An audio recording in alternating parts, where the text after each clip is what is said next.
Hello YouTube, my name is Ash and today I would like to talk with you all about my solo indie game development goals for 2020 and 2021.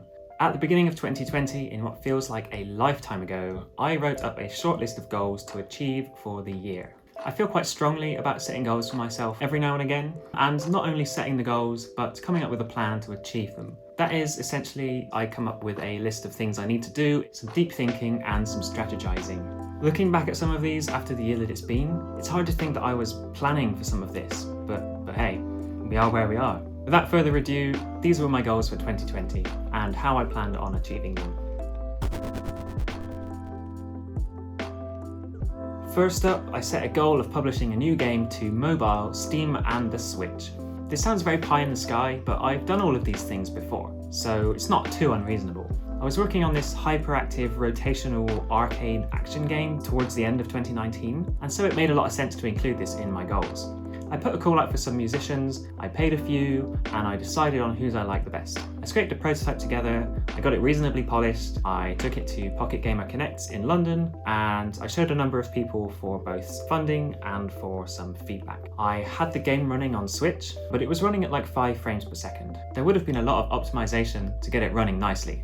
And for some quite specific technical reasons, doing that would have been near impossible. I'll just say that the visuals were built entirely using vertex meshes, and everything had to be moved to the pixel shader. If it didn't run well on the Switch, then it probably wouldn't run very well on the mid-range mobile devices either. So couple that with some choice paralysis on whether it should be a freemium game or a premium game, and a few other difficult game design decisions I was facing, I ultimately felt that I had to park the project and move on to something else. Unfortunately, I can't tick that one off the list now. Next up, number 2, I set a target of getting this channel to 1,000 subscribers. Do what you gotta do, somewhere down here.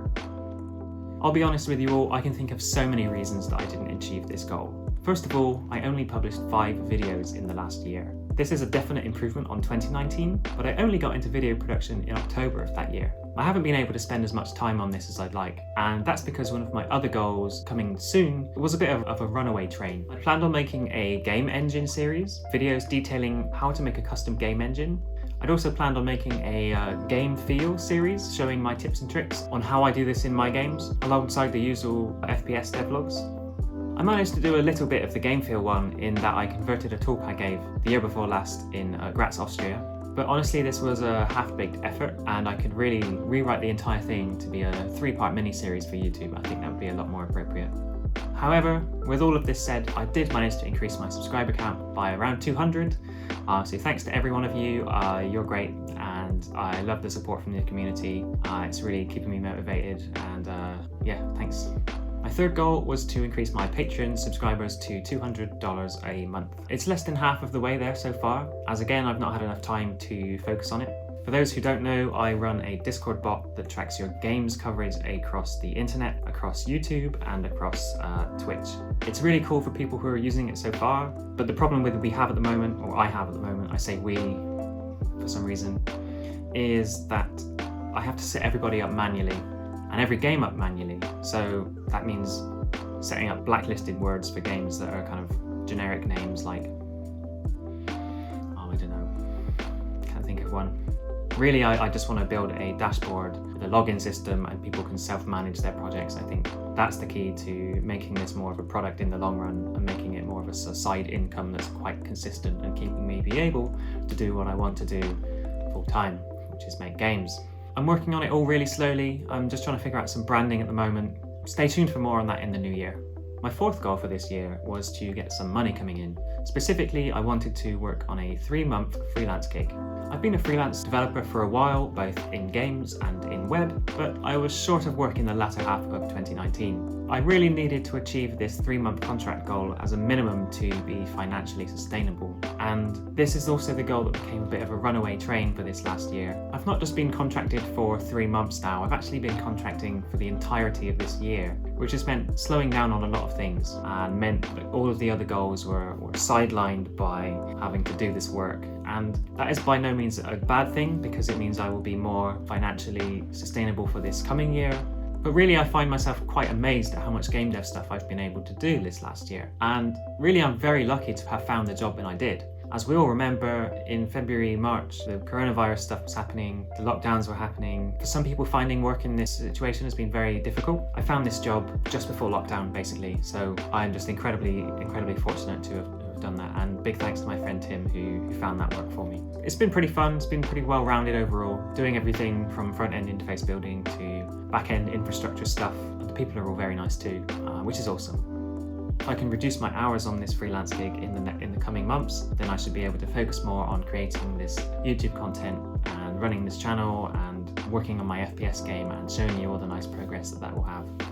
I had a few other goals for this year, 5, what are we on now, 5? I had a few other goals for this year, none of them I managed to achieve unfortunately. I wanted to either get my FPS game or another top secret game prototype ready to pitch to publishers. I wanted to use my recent expertise in working with Switch to port another studio's game to the Switch platform, and I wanted to get Toast Time on the eShop in Japan.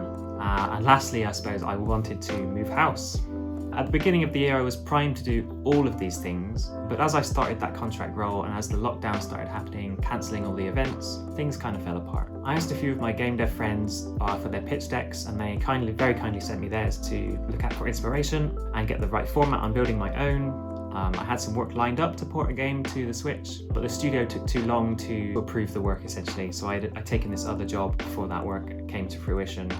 I never started the conversation about publishing Toast Time in Japan. That is still something I would like to do, but it's going to have to stay on the back burner for now. And I've not moved house either. None of this stuff around me is mine, if you can see any of it. Fingers crossed this happens soon. UK housing market. To summarise, I've not achieved many of my goals at all this year, and that is a real shame, but sometimes that's just what life is like.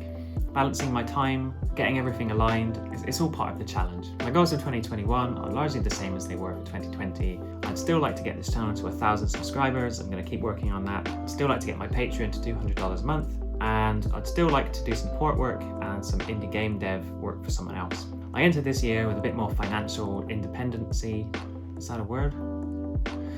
Than I did this time last year, and let's just see how this goes. I'm excited.